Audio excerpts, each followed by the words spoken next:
خدا کی قسم اگر میں رب ذوالجلال کے قابو میں آ گیا تو وہ مجھے ایسا عذاب دے گا کہ تمام جہانوں میں سے کسی کو نہیں دیا ہوگا۔ تو اللہ رب العزت نے اسے بخش دیا۔ اللہم صلی علی سیدنا مولانا محمد وعلی آل سیدنا مولانا محمد وبارک وسلم علیہ صلاۃ و سلام علیک یا سیدی یا رسول اللہ وعلی آلک و اصحابک یا حبیب اللہ۔ ایک عام دنیا دار آدمی ہے جس نے اپنی پوری زندگی گناہوں میں گزاری، اور اب وہ چاہتا ہے کہ میں اپنے گناہوں سے توبہ کروں اور نیکیوں کی صفوں میں شامل ہو جاؤں۔ تو کیا اب یہ ممکن ہے یا نہیں؟ تو آئیے، اللہ رب العزت ارشاد فرماتا ہے والذین جاہدوا فینا لنہدینہم سبلنا وان اللہ لمع المحسنین، اور وہ جو ہماری راہ میں کوشش کرے ہم ضرور انہیں اپنے قرب و وصال کے راستوں کی جانب رہنمائی فراہم کرتے ہیں، اور بے شک اللہ رب العزت نیکیوں کے ساتھ ہے۔ یاد رکھیے گا، قرآن قیامت تک ہے، اور قیامت تک ہدایت اور رہنمائی فراہم کرنے کے لیے نازل کیا گیا، اور یہ امر جو ہے ہر زمانے کے متعلقہ لوگوں کے ساتھ ہے، اور یقیناً اللہ رب العزت ہر زمانے کے مسلمانوں کی مجبوریوں اور کثرت مصروفیات کو جانتا ہے، اور وہ کسی کو اس کی ہمت سے زیادہ آزمائش میں مبتلا نہیں فرماتا۔ لہذا نتیجہ یہ نکلا کہ اس دور میں بھی کامل رہنمائی کے حصول کے لیے ہر باہمت مسلمان قرب الہی حاصل کر سکتا ہے۔ اللہ رب العزت کے حبیب ارشاد فرماتے ہیں، اور آپ فرماتے ہیں کہ اللہ رب العزت نے ارشاد فرمایا کہ میرا جو بندہ،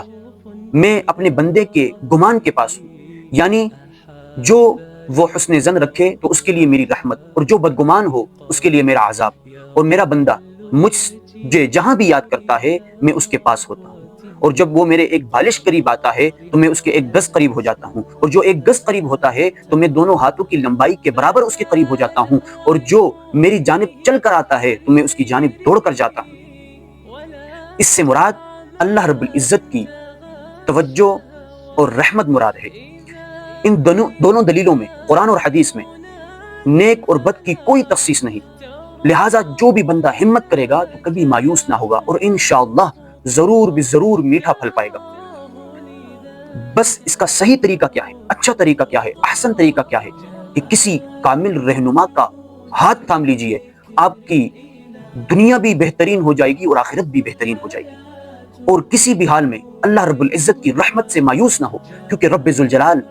مثل انسان نہیں جو عوارضات بشریہ کے تابع ہو کر کسی سے ایسا ناراض ہو جائے کہ کبھی راضی نہ ہو، بلکہ وہ ذات وحدہ لا شریک ہے جو بے عیب ہے، غیر محتاج ہے، اور عوارضات بشریہ سے پاک اور بے نیاز ہے۔ کسی عبادت گزار کی عبادت اسے متاثر نہیں کر سکتی، اور کسی گناہ گار کے گناہ اس کے ارادوں اور اس کے فیصلوں پر اثر انداز نہیں ہو سکتی۔ لہذا ہمیشہ یاد رکھیں، کوئی جتنا بھی چاہے بڑا گناہ گار ہو، اس کی رحمت ہمیشہ اس کے بندے پر مائل بکرم رہتی ہے۔ ذرا یہ حدیث مبارکہ آپ سماعت فرمائیے۔ حضور علیہ الصلوۃ والسلام نے ارشاد فرمایا، گزشتہ زمانے کا ایک شخص جس نے کبھی کوئی نیک عمل نہیں کیا تھا، جب اس کی موت کا وقت قریب آیا تو اس نے اپنے گھر والوں کو وصیت کی کہ جب میں مر جاؤں تو مجھے جلا دینا، اور میری آدھی راکھ نصف ہوا میں اڑا دینا اور آدھی راکھ نصف دریا میں بہا دینا۔ خدا کی قسم اگر میں رب ذوالجلال کے قابو میں آ گیا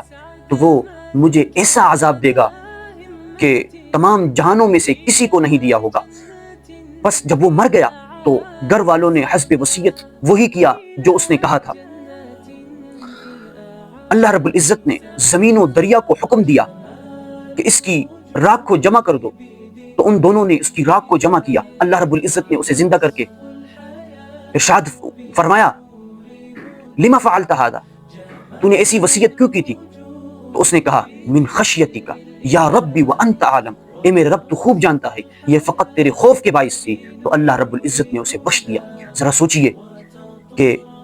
اللہ رب العزت کی رحمت نبی کے، پچھلے نبی کے، امتیوں کے